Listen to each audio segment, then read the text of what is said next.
Tá gravando. Bom dia a todos. Meu nome é Raidson, estou aqui com o Jorge. O Jorge está lá em Portugal, tomando o chazinho dele. E a gente tá lendo aqui o Banquete de Platão, né? O simpósio. E a gente já viu bastante coisa, que a gente já viu o discurso do Fedro, né? Que ele fez, foi o primeiro a fazer o discurso. E agora a gente está vendo o discurso do Pausanias, que ele diz que não há Afrodite sem amor, né? E ele diz que isso é algo inquestionável, porque há duas Afrodites. Então, se há duas Afrodites, há dois amores, há dois Eros, né? Então, ele vai falar da Afrodite popular, né? Que é a Afrodite celeste, né? Sim, Sem mãe, né? E a Afrodite popular, né? Que é filha de Zeus e Dione, né? Então, que é justamente aquela Afrodite popular, dada aos prazeres carnais, físicos, né? A outra celeste já é aquela voltada para virtude, né? Ao caráter. E a celeste, ele vai dizer que é mais, ele aponta mais como sendo um Eros, uma Afrodite voltada mesmo ao masculino, né? Relacionada à inteligência, à é. virtude, né? Já a popular já não faz distinção, entendeu? Então a gente tá lendo aqui a questão ainda já está no discurso do Pausanias, ainda que ele está abordando essas questões Ainda aí, estamos, bastante. ainda estamos. Exatamente. Ainda vimos também, eh, e vamos continuar, vamos continuar isto, não é? Nós estamos agora a ver como os hábitos eh, relativamente aos comportamentos que são admissíveis no que respeita às relações amorosas ou às relações emocionais, o que quisermos, de afeto, entre as pessoas são diferentes nas várias cidades do antigo espaço que nós designamos hoje em dia Atenas, não é? Há cidades em que isso é proibido, sobretudo determinado tipo de relações. Há cidades em que as relações de determinado género são toleradas e outras em que, pura e simplesmente, uma coisa e outra são possíveis. Isto é, tanto se permite quanto se proíbe. E é precisamente o caso de Atenas. E como os discursos de Platão decorrem na cidade de Atenas, é precisamente isso que estamos a ver. E vamos ver também que estes hábitos, estas normas ambíguas que existem na cidade de Atenas vão ter repercussões não só sociais, do ponto de vista das relações humanas, mas políticas, isto é, das relações que se estabelecem entre os seres humanos para saberem viver uns com os outros. E é precisamente por aí que hoje se vai começar. Para quem queira, estamos a cota, é 183D, linha 5. Foi aí que ficamos. Foi aí que ficamos. Se o Hudson me permite, eu vou ler apenas uma parte, que não é tão pequena assim, o parágrafo anterior, para depois então seguirmos para aquilo que ainda não lemos. Esse parágrafo diz o seguinte, portanto, o parágrafo que antecede aquilo que nós vamos começar hoje a analisar e a discutir. A partir destes factos, não faltaria, claro, quem supusesse que o sinal máximo de distinção no nosso Estado é amar os jovens ou oferecer a sua afeição ao amante.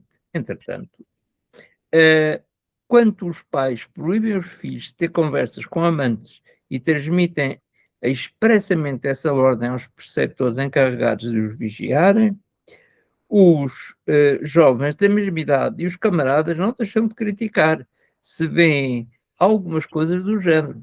Nem os mais velhos impedem as suas críticas, nem os repreendem por falar sem razão. Vendo os factos, por este prisma, não faltaria também quem supusesse que tal hábito é aqui encarado como sinal da máxima infâmia. O que é que está em causa? A relação entre pessoas do mesmo sexo, relação entre um jovem e um homem mais velho, entre um amado e um amante, aquilo que em termos gregos se chama pederastia, e que hoje em dia nós temos um sentido horroroso dessa expressão, mas que para os gregos não tem nem esse sentido e ainda muito menos o valor que para nós tem, que é ser realmente algo de vergonhoso e um crime hoje em dia. Pronto, e é isto. E agora, a partir daqui, vamos nós ler isto os dois, não é? Senão, lá se vai, lá se vai o tempo. Quer começar a ler, Jorge? Pode ler. Não, lê tu. Então, Então tá. verás, queres Ora, dizer alguma coisa do anterior? esse parágrafo que você acabou de ler, a gente discutiu bastante, né, na semana Uhum. passada, né, Pois, por isso o, mesmo. né, o interessante também, nesse discurso que o Pausanias faz, separando o, a Afrodite, né, o Eros Celeste, com a Afrodite popular ali, que ele está dizendo também que o amor, o Eros, ele exige que haja... Opa, minha bateria aqui está querendo... que o Eros exige que haja como ele está falando da relação do amante, que é aquele que é mais velho, para com o amado, que é o mais jovem, né? Só que o Eros, ele faz essa separação, querendo dizer que o Eros exige uma certa ordem, né? Ordem social, né? Uma ordem para se fazer as coisas, né? Para, Regra, uma né? regra. Uma regra exatamente para distinguir o que é moralmente aceito, né? Isso. E ele faz. E aquilo que é moralmente, né, ideal mesmo, que seja ético, né? Por isso que ele faz essa distinção entre a Afrodite Celeste e né, Afrodite Celeste, que busca ali o amor ideal, ético, né? Daquele popular ali que já é mais voltado para algo leviano, reprovável, né? Então, é curioso ver essa distinção Sim. que ele faz aí. Pensem, quem esteja a ouvir, e nós também, pensemos no Eros celeste como o Eros apolíneo, o Eros de Apolo, o Eros verdadeiro. E pensemos no outro Eros, que em grego se diz pandemos, o Eros que toda a gente usa, por isso é que é popular. Esse não é de todo, não está de todo preocupado com uma relação construída na verdade. É uma relação aparente, é uma relação postiça e é uma relação apenas temporária. Ao passo que a outra é temporária, sim, mas é verdadeira. Pense cada um nas suas relações com os outros e, e faça um juízo. Faça um juízo. Estás aí? Tô aqui, tá Estás. botando o Pronto, computador, já me calei. botando o computador para carregar aqui. Vamos lá, então. Ora, em meu entender, o que se passa é o seguinte: como ficou dito de início, o amor não tem uma natureza simples, bela ou feia em si mesmo. É belo se realizado com beleza, e feio se realizado com vileza. Vileza é quando se concede uma afeição indigna a um homem indigno, e nobreza quando se concede uma afeição digna a um homem de bem. E por indigno entendemos justamente esse amante popular que prefere o amor do corpo ao amor da alma e não guarda constância porque o objeto que se prende não é. Deixa eu tirar o negócio do Google Meet da frente do texto. Pronto. O objeto a que se prende não é também constante. Logo, ao passar a flor da juventude, objeto da sua paixão, evola-se e desaparece, renegando as suas muitas promessas e discursos. Pelo contrário, aquele que ama alguém pela beleza do seu caráter, esse permanece fiel pela vida fora, porque se funde com o que é constante. São, portanto, estes que as nossas instituições visam pôr à prova, para averiguar com justeza aqueles a quem se deve conceder afeição e aqueles a quem se deve recusá-la.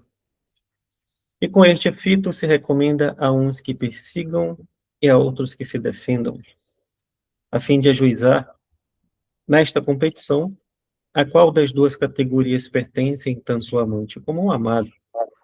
Esta a verdadeira razão por que se condena a todo jovem que se deixa seduzir desde logo, sem dar tempo ao tempo, que, na generalidade dos casos, se afigura um excelente juiz, como se Certo. condena também todo aquele que se deixa seduzir a troco de dinheiro ou de influências políticas, seja por falta de coragem, com receio de sofrer represálias, seja por falta de escrúpulos em aceitar dinheiro ou cargos políticos como recompensa.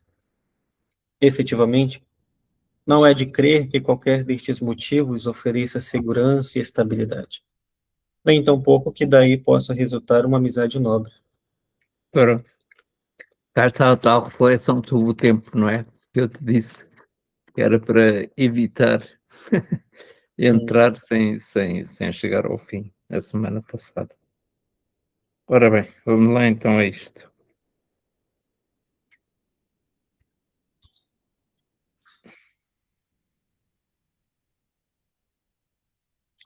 Ele repetiu no início ali o que ele já tinha falado logo no início do discurso dele, depois do de Fedro ali, né? É Que uma síntese. ele não achava.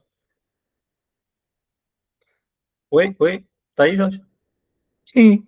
Ah, tá, é porque deu um branco na tela aqui. Aí ele repetiu o que ele tinha falado lá no início do discurso dele, depois do de Fedro, né? Que ele disse que o Eros não era tão simples assim como o Fedro estava falando, estava narrando ali, né? Que ele tem uma natureza um pouco mais complexa, já que se trata de duas Afrodites ou dois Eros, né? Aí ele diz a mesma coisa, como foi dito no início, o amor não tem uma natureza simples, bela ou feia em si mesmo. É belo, se realiza com beleza, e feio, se realizado com beleza. É a segunda vez que ele fala sobre isso, né? Que aqui É. do lado ele já tinha falado um pouco sobre isso, né? Quer dizer, tá mais lá para frente. Ah, beleza é quando se concede com uma afeição indigna a um homem indigno, e nobreza quando se concede uma afeição digna a um homem de bem, ou seja, o que vai determinar se a sua, né, o que vai determinar se é belo ou vil é justamente a pessoa para quem né, você está dirigindo a sua afeição, né? Se ela for uma pessoa boa, então vai ser uma afeição digna, né, de um homem de bem, né? Vai ser uma afeição boa, verdadeira. Agora, se você dirige a sua afeição para uma pessoa, para um indivíduo que tem uma natureza, digamos assim, má, ou escolhe fazer coisas erradas, né? Fora daquilo considerado ético, e aí sim, você tem, a tua afeição ela não está de acordo ali, né? Pelo menos é isso que ele está dizendo aí, né? O perdão, a grande dificuldade, o grande interesse que esta passagem tem à parte da questão do tempo ele faz uma síntese, de facto, daquilo que disse já anteriormente e antecipa também em grande parte aquilo que será a própria conclusão de todo o diálogo. Mas, à parte destes aspectos, há qualquer coisa de fundamental naquilo que ele está a dizer aqui. É verdade que há dois modos de viver a relação com os outros. Há duas formas de desejo dos outros. Há, se quiserem, duas Afrodites, dois modos de Eros se poder ser exercido, poder manifestarem, nós podemos manifestá-lo. Sim, senhor. Há essas duas formas. Uma comum, a fácil, a vulgar, não é? O gostar e deixar de gostar, como já se vai ver. E o outro, que é aquilo que nós entendemos ser o verdadeiro, que é a relação mais íntima, mais próxima. O problema surge aqui. É que, para Platão, a relação só é realmente autêntica, apolínea, não é? Só é realmente a Afrodite celeste, só é quando existe adequação entre o amante e o amado. Isso gera imediatamente um outro problema muito maior. É que, se bem que haja diferentes formas de entender o Eros, o verdadeiro Eros só é aquele que coincide consigo próprio. O que é que eu quero dizer com isto? Ele diz, logo na primeira frase, e como tu já disseste, o amor não tem uma natureza simples. Quer dizer, há diferentes modos de entender o Eros e há, no próprio Eros, alguma divisão. No entanto, o verdadeiro Eros é aquele que coincide consigo próprio. Isso é um bocado estranho. O que é o coincidir consigo próprio? É aquele em que ele é apenas em que não está dividido. O amante que encontra o amado adequado, quando duas pessoas se encontram e nós dizemos que são feitas uma para a outra, nós temos estas expressões, foram feitos um para o outro. É uma forma simples de falar desta adequação que está aqui em causa. O Eros, para Platão, para ser apolíneo, para ser celeste, tem de obedecer a esta simplicidade, que, no entanto, resulta de duas pessoas diferentes, ou de dois seres diferentes. Mas esses dois seres diferentes tornam-se num apenas. E este assunto é um assunto insolúvel, porque, como veremos com o discurso de Aristófanes, porque, se bem que o Eros autêntico, o Eros verdadeiro, seja o apolíneo, esse Eros apolíneo, por definição, é o Eros simples, o Eros que não existe entre o popular e o celeste, é um Eros autêntico. Esse Eros nasce sempre de uma relação entre dois seres. Portanto, a simplicidade do Eros é um assunto muito complicado. Isto é, dito de outra maneira, a simplicidade do amor, para falarmos assim, é praticamente insolúvel, porque se nós concebemos que quando gostamos de alguém, a nossa vida é como a vida do outro, no entanto, as vidas são diferentes. E é dessa diferença que nasce, no fundo, a união. Mas essa união nunca é uma unidade. E isso gera um problema emocional muito grande, algo a que Freud não foi estranho, não é? E que Platão está aqui a pôr em causa. Está aqui a pôr em causa. Não sei se me fiz entender nisto ou não, não é? Heidson. Sim, sim, sim. É um assunto complicado, porque ele está a afirmar que não tem uma natureza simples, bela ou feia em si mesma. É belo se realizado com beleza, feio se realizado com vileza. Vileza é quando se concede uma afeição indigna a um homem indigno. Coincidência, aparentemente verdadeiro. Isto é, eu estou a dar o meu amor, estou a dar um amor indigno a quem é indigno. Ou estou a dar um amor autêntico a quem de facto também é autenticamente meu amigo. Estas relações são extraordinariamente difíceis. Nós não conseguimos controlá-las, não conseguimos controlá-las. Daí a questão divina, não é? Que está aqui presente, não é? E ele depois diz, e nobreza quando se concede uma afeição digna a um homem de bem. Este é que será, em princípio, a adequação correta, eroticamente correta. Isto é, sou um homem de bem, dou a um homem de bem. E o bem encontra-se. Mas cada um de nós é diferente. O bem é que é comum. E por indigno entendemos justamente o amante popular. O amante popular porquê? Prefere o amor do corpo ao amor da alma. Qual é a diferença entre o amor do corpo e o amor da alma? Isso é que é, aqui é a discussão, não é? Do ponto de vista da alma, a coisa já é suficientemente complexa. E do ponto de vista do corpo, qual é o choque entre uma coisa e outra? De acordo com o que foi dito anteriormente. O que é que tu achas que é?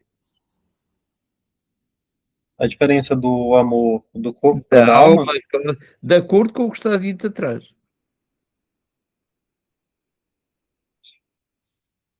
o amor do corpo é aquele amor voltado para os prazeres, né?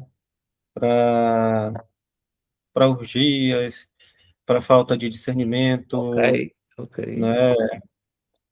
Agora, o amor da alma, o prazer, né, é voltado para o prazer, sim, mas não o prazer físico, mas um prazer intelectual, né? Voltado para intelectualidade, Está bem. para artes consideradas elevadas, né? Nessa época, como a música, a poesia, né? Para a alma, ela é bem, é um assunto bem complexo de falar sobre a alma, né? Mas quando a gente vai ler as obras do Platão, a alma, ela está presente na organização das cidades, né? Ela está presente na relação dos indivíduos, ela está presente em uma série de coisas, né? E aqui também não é diferente, né? Como ele está dizendo aqui, está falando da alma, o de Eros Celeste, né? Que tem relação com, né? Com essa afeição de um amante para com o seu amado, né? Que é algo mais voltado para a questão, não a questão física, mas a questão da inteligência mesmo ali, né? O problema, aquilo que eu te perguntava e que eu queria lançar aqui para discutirmos é a questão da adequação. A O amor, atuação, pois, que esse é que é o problema aqui que está em causa. O amor do corpo é um amor em que a adequação tem importância ou não tem importância nenhuma? Ou o amor, ou então é menor a importância? O amor da alma supõe adequação ou não supõe adequação? Do amante ao amado, ou entre as almas, se quisermos, ou entre os seres.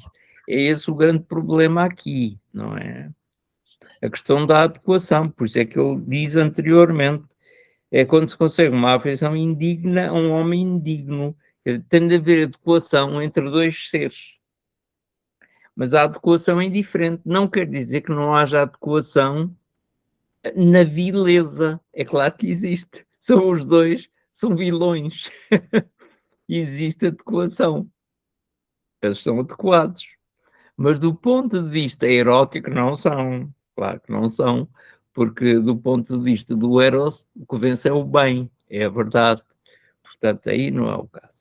Agora, na questão do amor do corpo, a adequação existe verdadeiramente entre dois seres. Do ponto de vista é questão de pensar isto.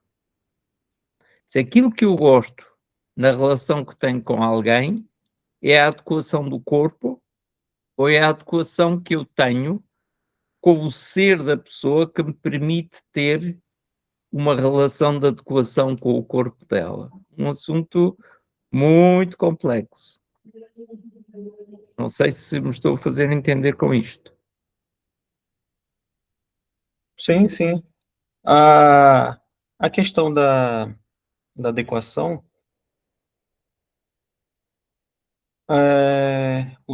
embora ele faça essa distinção entre entre a Afrodite, né, popular e a Afrodite celeste, sendo que a Afrodite popular, ela, de fato, ela é mais voltada para os prazeres físicos, né, mas só que o Platão, ele não vai excluir os prazeres físicos, né, não é isso que ele está Não, dizendo, os prazeres, não. que isso é algo natural do ser humano, Claro, né. Agora, como ele vai dizer, existem regras, né, existem regras que devem ser determinadas na sociedade. Ele até falou de instituições, né, em algumas cidades que permitem a relação, né, do mais velho para com o mais novo, e aquelas instituições que não permitem, mas tem aquelas que permitem também, mas até mesmo aquelas que permitem, ele diz que tem que haver uma, regras, tem que haver sim, limites. norma. Até mesmo o mais jovem, ele tem que ter uma idade certa, não é qualquer idade, porque se for muito novo, então, né, não vai ter amadurecido nada, né, não vai ter um aprendizado, porque a questão mesmo é o Isso. aprendizado que o mais É, novo tem para com o mais velho, né. é, é. Então, quando ele diz, o problema aqui é quando alguém decide ter afeição por uma pessoa que de fato não vale a pena, não tem virtude, não tem algo de bom para se aprender com esse tipo de pessoa, entende? Agora, como é que você vai ter uma adequação, né, amorosa com um indivíduo que não vai te trazer nada de bom, você não vai conseguir se beneficiar nada com isso daí. Então, eu vejo assim, agora, a partir do momento que você, de fato, né? Porque essa relação que ele diz aí não é uma relação simples, né? É uma relação complexa em que você despende toda uma energia, todo um cuidado, todo um trabalho, uma dedicação para o seu amado. Então, para que que você vai despender toda a sua energia para alguém que não vale a pena, né? Que não vai, você não vai aprender nada com ele, né? Essa relação aí de até mesmo de aprendizado, que é justamente essa É, Afrodite, esse Eros celeste que ele está falando, né? porque é esse aspecto paidêutico que é fundamental, não é? Existe aqui uma paideia, um projeto de formação, não é? Porquê que eu fiz esta pergunta? Porque o amor do corpo será sempre desadequado. Um amor entre corpos será sempre um amor desadequado. Não há adequação possível num amor, meramente popular. Porque aquilo que está em causa não é a adequação, o que está em causa é o prazer. E o prazer quê? O prazer casual, não é o prazer, não é um prazer que nasça do convívio, é um prazer que nasce do contacto, que ora é, ora deixa de ser, de um momento para o outro. E Platão está a aproximar-se aqui do que lá está mais adiante do tempo, não é? Ao passo que o amor da alma, diz ele, o amor do corpo não guarda constância, isto é, não permanece do tempo. Portanto, a adequação pode existir, mas não é uma adequação verdadeira, quer dizer, não vai de modo algum criar uma relação autêntica, uma relação apolínea, uma relação de verdade. Ao passo que ele antecipa que prefere o amor do corpo ao amor da alma. Ainda não está a dizer como é o amor da alma, mas já diz o que é o amor do corpo, que é unicamente provisório, passageiro. É por isso que a adequação autêntica, isto é, a afinidade entre dois seres, a afinidade entre dois entes não é necessária e, de facto, se existe do ponto de vista do corpo, é passageira. Eu posso ir ter com alguém e dizer, eu gosto muito dela. Pá, e ter uma relação com ela, mas acabou. É uma questão passageira. Não se estabeleceu real. Foi uma relação erótica no sentido popular, como hoje em dia entendemos a expressão, não é? Mas não foi uma relação erótica no sentido de Platão, que é uma relação, sim, de simbiose, de união, de unidade entre dois seres diferentes.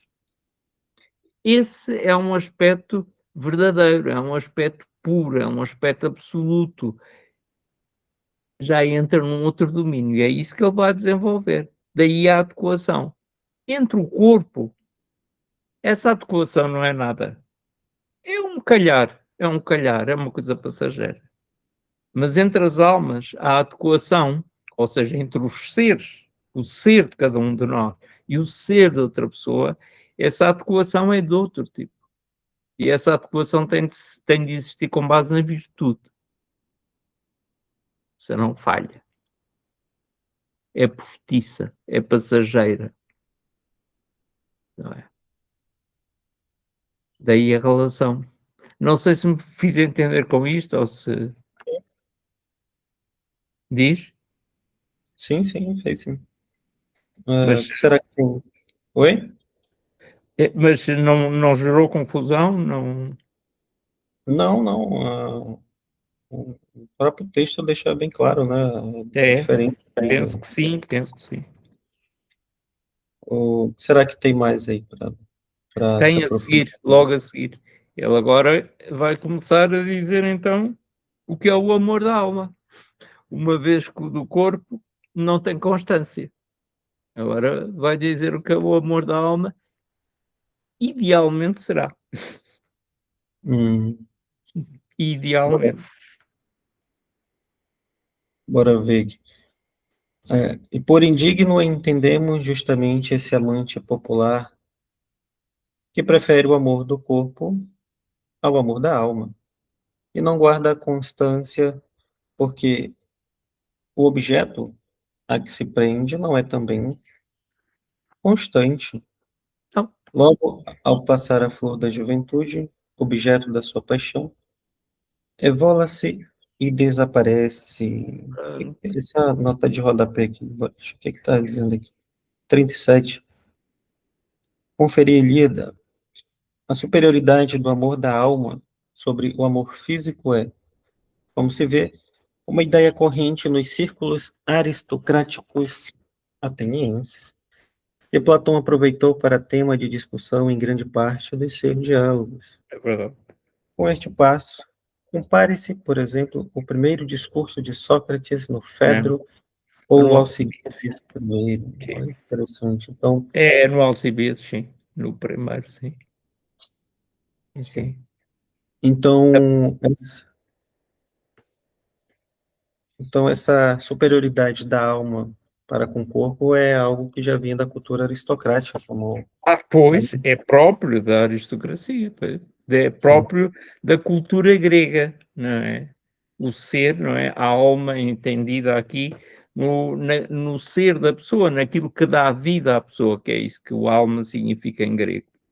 A psique é isso, aquilo que alimenta o ser, de quem somos. A nossa pessoa, aquilo que nos alimenta, que nos faz ser quem somos. É isso o sentido da alma para os gregos. É esse. Portanto, esse não se pode confundir com algo de passageiro. Portanto, não é o corpo, porque esse é passageiro. Porque esse fica novo e fica velho, tal como ele diz aqui. E, portanto, a relação entre corpos, o que é que acontece? Eu não me vou relacionar com uma pessoa mais velha. Isso já foi, isso é uma coisa que já passou.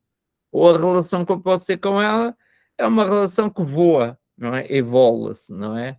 desaparece rapidamente. Porquê? Porque a desadequação é muito grande. Porque a relação que eu tive com essa pessoa é meramente corporal. Portanto, não é isso que está em causa neste Eros de que se trata aqui. E que é o Eros verdadeiramente de Platão. Não é o Eros para todos, o Pandemos, o Eros comum, o Eros do povo, para falar assim. Não é esse o sentido. Não Ele sei. diz, ele diz aqui que o amante popular prefere o corpo à alma, né? E Sim, ele diz sim. aqui, o objeto a que se prende não é também constante, Não, né? Ou seja, que o corpo ele está sujeito a essas mudanças, né? Ao devir, está novo, daqui a pouco está velho, né? Então muda, transforma. né? Se transforma o tempo todo, né? Como ele diz, logo ao passar a flor da juventude, objeto da sua paixão, evola-se e desaparece, né? É, é. Renegando as suas muitas promessas Ora, pois. e discursos. Então toda aquela relação de promessas, né? E discursos, aquela relação que teve entre o amante e o amado, é algo que vai acabar com o tempo, né? Só um segundo. Tá bom. É algo que acaba com causa do tempo, né? E agora ele vai falar depois ele vai falar do contrário, né? Como ele diz, pelo contrário, Pois. né? Aquele que ama alguém pela beleza do seu caráter, esse permanece fiel pela vida fora, porque se funde com o que é constante. Então, Platão ele está claramente falando de duas realidades, a sensível, a material e a inteligível, né? Aquilo que está sujeito ao devir, à corrupção, à materialidade, à mudança, e aquele que está sujeito àquilo que é eterno, né? Que é justamente isso para Platão que vale a pena, algo que é constante, né?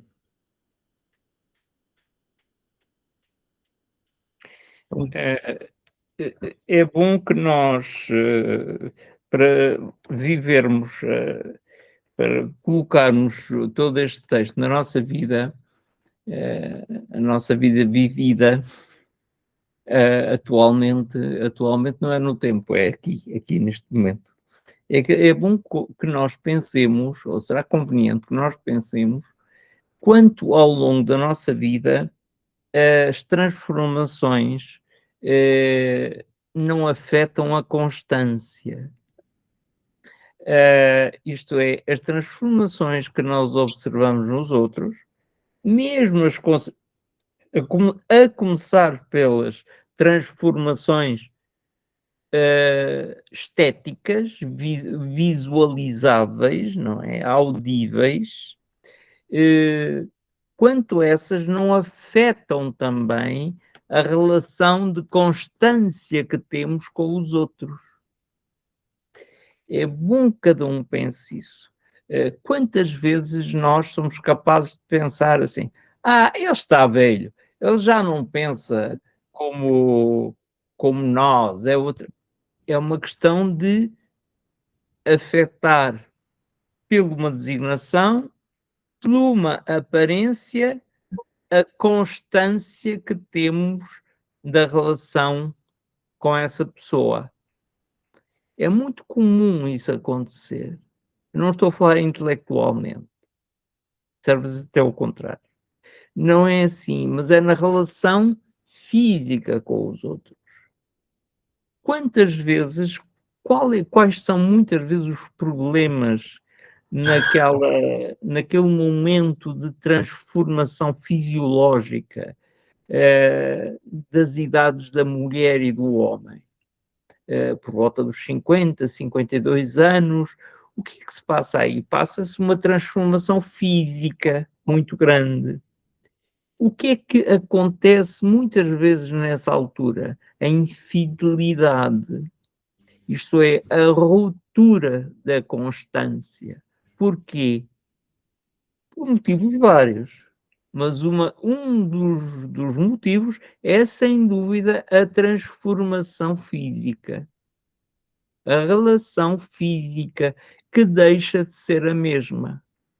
E isso muitas vezes, com isto, veio a compreender, e Platão abre aqui um bocadinho disso, mas pense como a psicologia trouxe, em pleno século XIX, XX, trouxe isto a lume, não é? Trouxe isto à tona, e quanto todas as relações de amantes, entre amantes, mulheres, homens, homens, homens, mulheres, mulheres, homens, mulheres, pronto, toda a diversidade, quanto a idade, quanto à aparência, não afeta a estabilidade do afeto.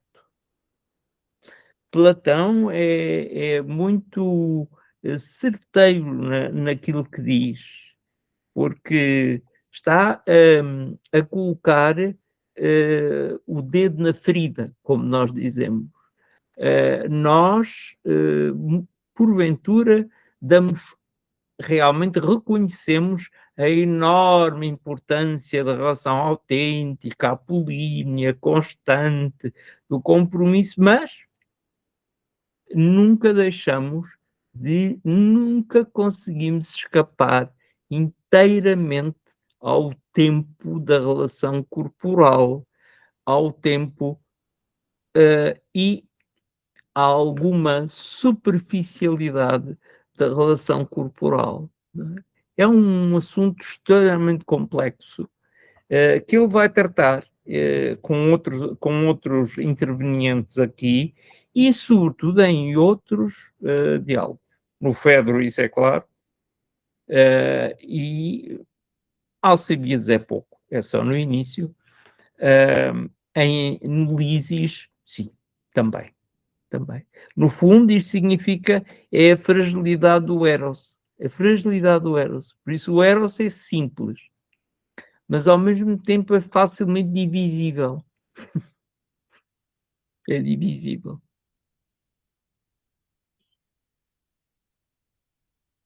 Uma obra difícil. Sim, sim. É uma obra difícil. Tem de ser bem explorada. Uhum.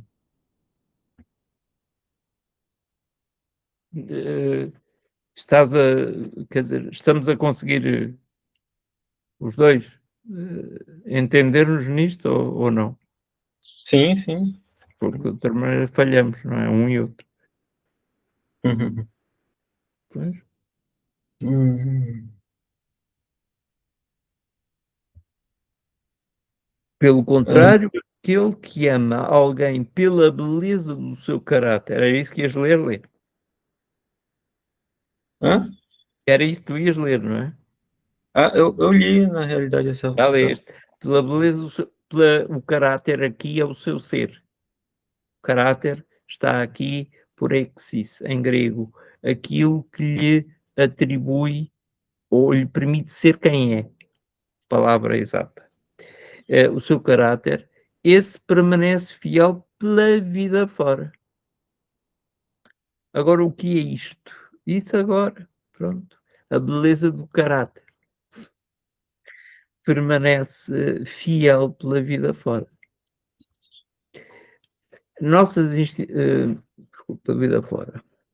Porque se funde com o que é constante. Lá está o problema da relação entre as pessoas. Quantas vezes nós, quando as pessoas se casam, não é? Como dizemos, numa relação hetero ou homossexual, tanto faz. Quando as pessoas se casam, decidem viver uma com a outra, ser duas como se fossem uma, não é? Dizemos nós. Este problema surge, não é?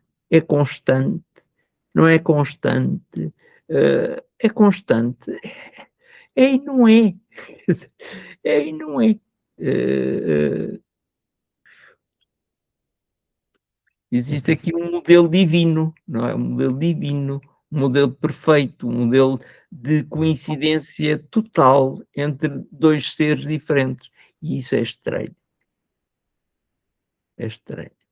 É isso que o Aristófanes, é aí que o Aristófanes vai entrar.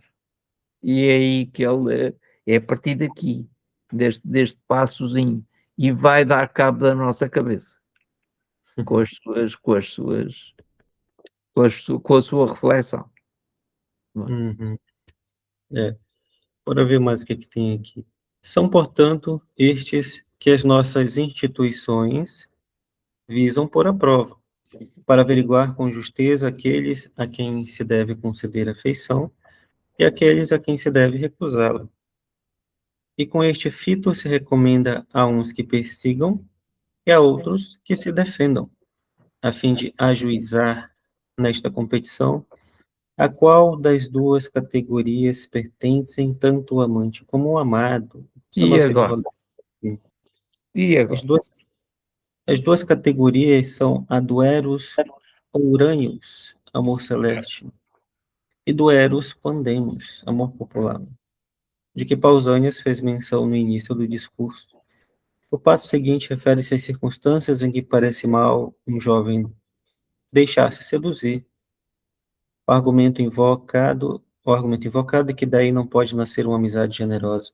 Amizade, filia, é precisamente o sentimento que distingue o amado em relação ao Herartes, amante.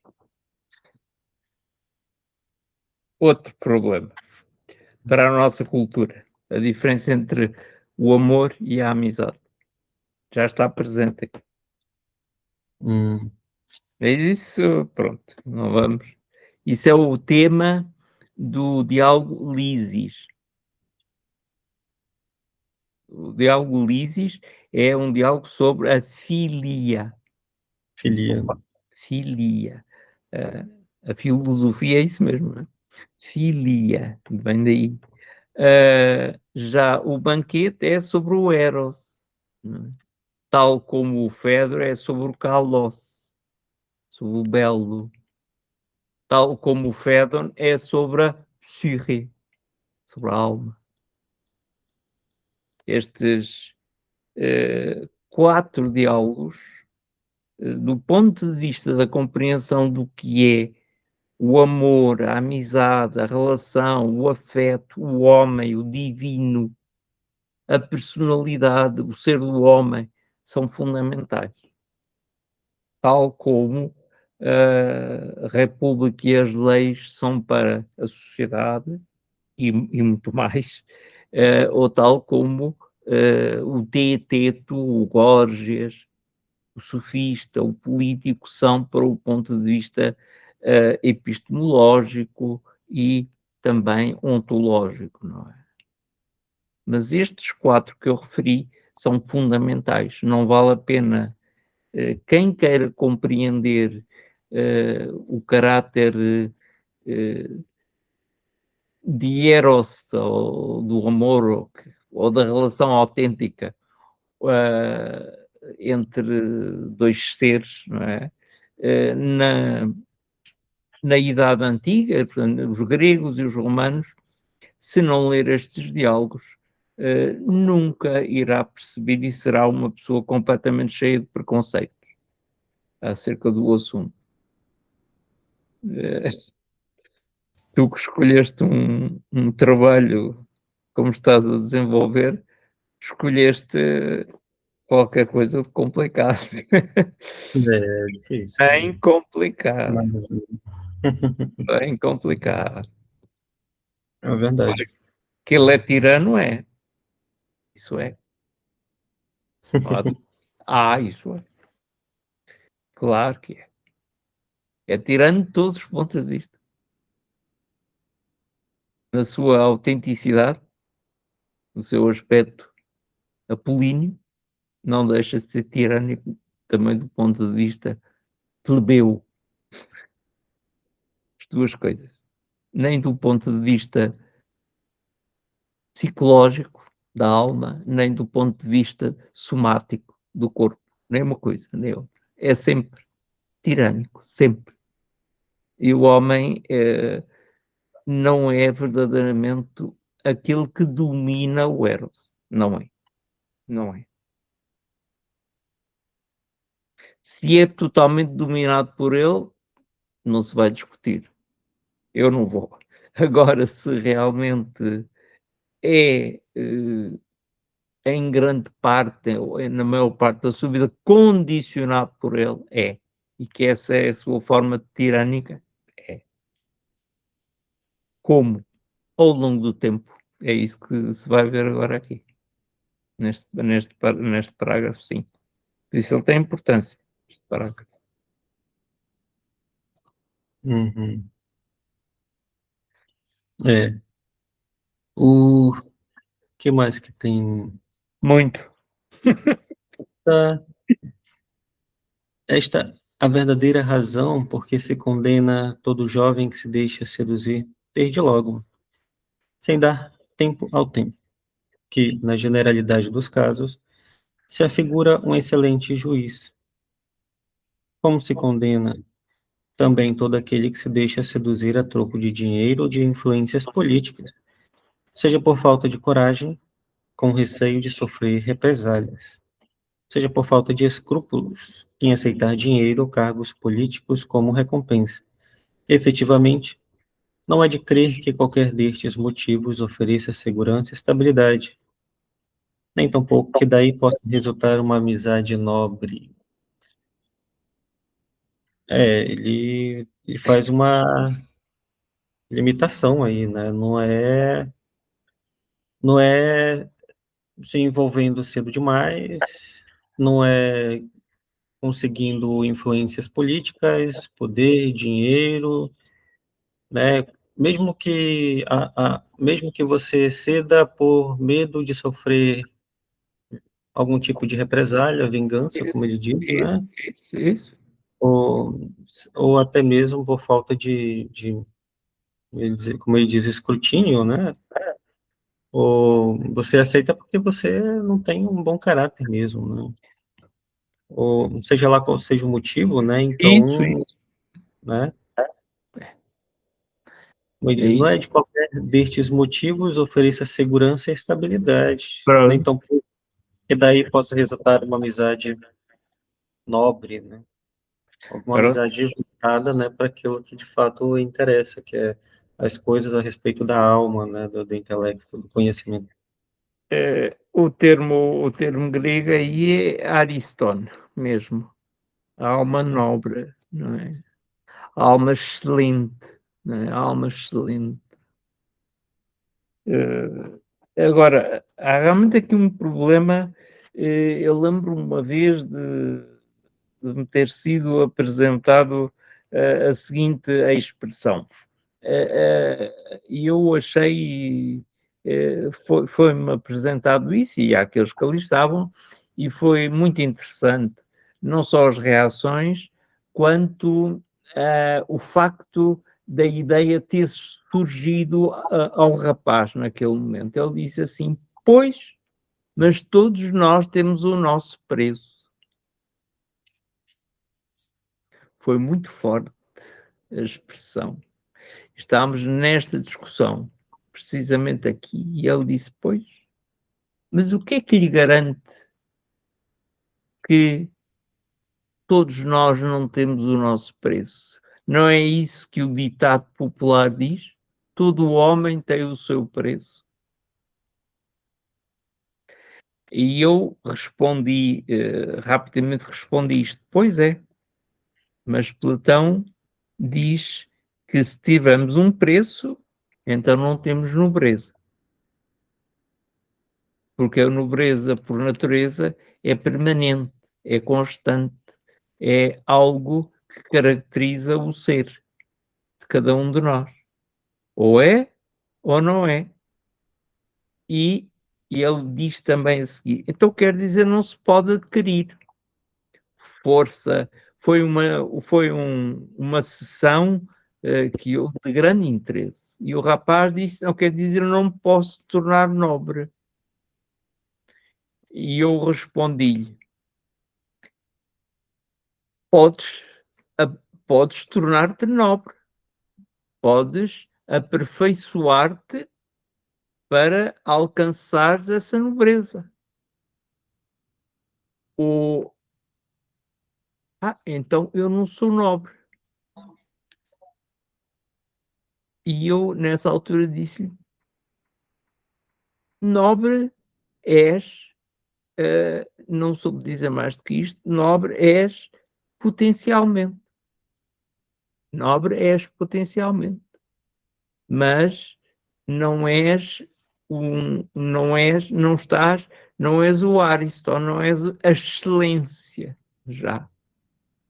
Podes almejar isso, podes desejá-lo, isso já é nobre. Mas isto do ponto de vista que estávamos a ler ali, ainda não era, e ainda não somos. Não é? Lembro perfeitamente do rapaz, não sei o nome dele, nunca mais o vi, mas lembro perfeitamente. O rapaz, eu tinha 20 e poucos anos, mas foi muito certeiro nas observações que fez e deixou-me atrapalhado nesta questão da nobreza. Deixou-me atrapalhado. É, essa questão, ele disse que todos nós temos um preço, né? Isso é algo que eu tenho refletido muito, né, esses últimos dias aí, tentando tirar exemplos gerais, assim, né, das coisas que já aconteceram. Sim, E eu estava assistindo uma série bíblica, né? Isso que eu vou dizer tem muito mais a ver com a natureza do ser humano do que, de fato, com a religião, né? Ou com a a vida. religião, sim. Mas, mas tá assistindo uma série, né, bíblica que apresentava o Salomão, né? Sendo o Sim. homem considerado o mais sábio de todos, né? Que conseguia ver sabedoria na natureza, nas estrelas, no céu, né, no vento, em tudo e qualquer coisa. E falava palavras inefáveis, né, palavras que eram, de fato, além do seu tempo e até hoje, né, não apareceu ninguém mais sábio do que ele aí. Mas só que, a partir do momento em que, com o acúmulo de riquezas, né, com toda aquela ostentação que ele vivia, com tinha o que 700 mulheres e não sei quantas concubinas, né? Ah, ele vivia no paraíso, né? Quanta mulher vivia no paraíso, né? Mas analisando isso sob um outro ponto de vista mais religioso, Não sejas atrevido. já que já que ele se casou com tantas mulheres e a maioria delas, a grande maioria delas, não servia ao Deus que ele servia, mas sim servia a Será, servia a outros deuses, né? Então, todo aquele conhecimento, a partir do momento em que ele se afastou do Deus que ele acreditava, né? E passou a aceitar, e a partir do momento que você aceita, né, que as suas mulheres são idólatras e permite que essa idolatria se espalhe pela cidade Isso, dele, o que é isso, aconteceu? é isso. Ele, ou seja, toda aquela sabedoria que ele tinha, que era divina, não era dele, era divina, né? É como se não tivesse, serviu para muita coisa, mas para ele mesmo pessoalmente não serviu, né? Para, Nada, nada. né? Ou seja, mas assim, o que eu estou querendo dizer com tudo isso é que Salomão aceitou um preço, né? Enquanto ele estava sendo fiel ao Deus de Israel, né? Ele estava sendo abençoado, né? Segundo a visão, né? Estava sendo abençoado, estava prosperando. Mas a partir do momento em que ele aceitou que aquele preço da riqueza era maior do que tudo e qualquer coisa, maior do que o seu Deus, né? Então ele começou a decair. É a relação de amor, sabes? É a relação de amor. Até aí, Salomão amou apenas Deus, porque Deus Né? mesmo para os judeus, é amor, não é? Sim, E amou apenas Deus. Uma vez que muito surgiu mediante esse amor de Deus que o afastou, ele realmente caiu na idolatria. E, ao cair na idolatria, passou a atribuir um valor divino a outras formas de riqueza e a servir outros deuses, quer dizer, a servir outras fontes de riqueza, mas não é a riqueza do amor, é a riqueza da atração, é a riqueza do ter, é a riqueza do enriquecer, do poder. Pronto, aí corrompeu-se e Israel caiu, claro. Como sempre. Não sei se. Mas é de facto isto que não deixa de ser uma analogia, um paralelo absolutamente legítimo aquele que estás a fazer. Porque de facto nós facilmente damos dinheiro para alcançar aspectos na nossa vida que nada trazem para que nós estejamos realmente vivos. Bem pelo contrário, damos dinheiro a coisas que nos matam. Porquê? Porque nos levam a crer, porque nos levam a ficar dependentes. E essas coisas todas que nós podemos comprar no supermercado, ou que podemos ir ver a um cinema, ou que podemos ir fazer, que podemos ir ver numa viagem, tudo isso nos pode afastar daquilo que é o essencial. Mas é claro, Hudson, vamos cair então num modelo contemplativo, porque aí só há uma maneira de se dedicar plenamente ao que importa, não é? É a contemplação e não nos deixarmos corromper pela tentação. Não é no sentido religioso, é no sentido do querer tudo o que está aqui, o desejar tudo o que está aqui. Porque isso são heróis, não é? Há muitos heróis, há muitos amores. É o de Platão, não é? Os muitos amores. Mas o amor pode não estar em nenhum deles. E nós temos muitos amores, de facto. Temos É. muitos amores. E dificilmente encontramos aquilo que vulgarmente dizemos ser o amor da nossa vida, dizemos nós. Aquele que permanece, aquilo que é constante. Esse é um dos grandes problemas deste diálogo. Não é? O Eros não é simples e, no entanto, é uno. Aristófanes vai dizer que não, que não é uno, que não é uno. E vamos ver como isso acontece. E vai dizer que não é uno porque nós desejamos sempre outro. Muito complicado. O de Aristófanes já Muito. vai ficar um pouco mais complexo ali, né? Mas este já é bastante. Né? Sim, com certeza. Este já é bastante. É bastante. Esse discurso do Pausanias, ele é comprido pra burro, né? Como diz o outro. Há essa expressão, há expressões que eu aprendi com o Martim, mas que eu uso por graça.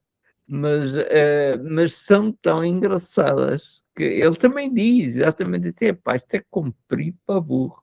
É uma coisa que é tão longo que nem um burro tem capacidade para percorrer o caminho. É um animal que tem grande resistência, não é? A expressão é essa, não é? É, é tão engraçada a expressão, mas tem coisas. Epá, é fantástico, fantástico, Chamou aí, né? fantástico. Expressões absolutamente admiráveis. Sim, sim.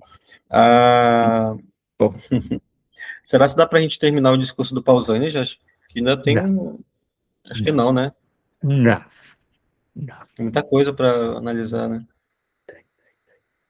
Isso digo-te já que não dá. Não. Também acho que Não, não, né? porque quando muito, agora vai começar, a influência, quase direta que o Eros tem nas instituições humanas. Olha Ou que seja, maravilha. na sociedade e na relação política. Portanto, a relação entre o amor e a política. Vai começar agora. Há um primeiro parágrafo que sim, em que é possível, podemos ler e em que se estabelece uma distinção. E essa distinção, pronto, mas da próxima vez, quando terminarmos, essa distinção não se pode perder. Nós podemos, isso volta-se atrás. Queres ler esse parágrafo ainda? Ou já estás com o frango na panela? Não, não, não, ainda não, ainda não. Mas estás cansado? Não, não, não tô não. É que a gente se aprofundou tanto, né? Eu achei bem interessante, assim. E eu não sei Opa. se, de fato, a gente conseguiria, né? Como você disse, não dá para terminar isso, né? Tudo hoje. Não, não, E não. Dá para ou a gente terminar, mas não tem interesse, não é? não seria mal aproveitado, né? É, é Pois é, desperdiçar. é. Aqui a questão nestes encontros, o importante, tanto mais que estamos nesta circunstância, não é? Que não, entre nós os dois não é invulgar. Já se tornou quase vulgar. O que é certo é que pronto, são duas pessoas. Mas é uma perda de tempo estar a gastar o tempo. Hum, É uma perda de tempo estar a gastar o tempo. Só para gastar o tempo. sim, Só, sim, vendo. só para despachar. Só É. para despachar. Eu sei que isto é um esforço para ti e também é um esforço para mim. Uma vez que eu, por causa do resto, mas isso acabei de me deitar muito tarde. Mas para aí às 2 e tal. Eh, e, mas isso a responsabilidade é minha, claro. E para ti também é difícil porque tu terminaste a noite e levantaste cedo hoje. Mas isso tu deves fazer sempre. Mas tudo isso é cansativo. Eu acho que não devemos, nem tu nem eu, devemos estar a esgotar-nos como se tivéssemos algum cão atrás de nós com medo de nos morder, não é? Incentivando a estar sempre indo para Porque não, frente, né? não vale a pena, não Empurrando vale com a a pena. barriga, né? É, Então, já, então a gente pode parar aqui, então, né? eu acho que é preferível, acho que A sim. gente para por Mesmo aqui na. assim, hoje não foi mau, não foi mau. Ainda vimos. Achas que foi que teve interesse ou Bom, claro, hoje foi bem proveitoso, né? Deu para aprofundar bastante aí nas questões, né? E não foi? trazer os atuais, né? Hã? Não foi tudo, não foi tudo, nunca é tudo, não é? Eu Assim, tinha aqui uma série de notas, mas não, não, não falei sobre elas, nem sonhar. Há notas aqui que eu tenho que resultaram precisamente de outras ocasiões em que eu trabalhei este texto com outras pessoas e em que fui tomando nota daquilo que elas iam reparando e quantas vezes, ou quase sempre, bem melhor que eu, com outra vida, com outra maneira, com outra idade, com outra experiência de vida. E tanto me ensinaram. Tanto me ensinaram. então, é isso, né? E na próxima. Lemos da próxima vez, vamos tentar terminar. Acho que é possível. Acho que é possível. Sim, sim. Esta parte que vem é apenas um aspecto político. Ele depois vai fazer uma relação. O último parágrafo é uma síntese de tudo aquilo que Pausanias diz. E aí Ah, vai a política, vão os hábitos, vai o aspecto estético, vai o aspecto somático, físico, vai tudo. E vai a tese. E vai a tese dele, que até agora ainda não surgiu, não é uma tese clara, não é? Mas tese, no fundo, é muito simples, não é? Se a virtude e a sabedoria não estiverem presentes na relação que temos com os outros, então não vale a pena estabelecer relações. A relação entre as pessoas só é realmente autêntica se houver um mesmo fim para que convergem. E essa é a beleza e a dignidade.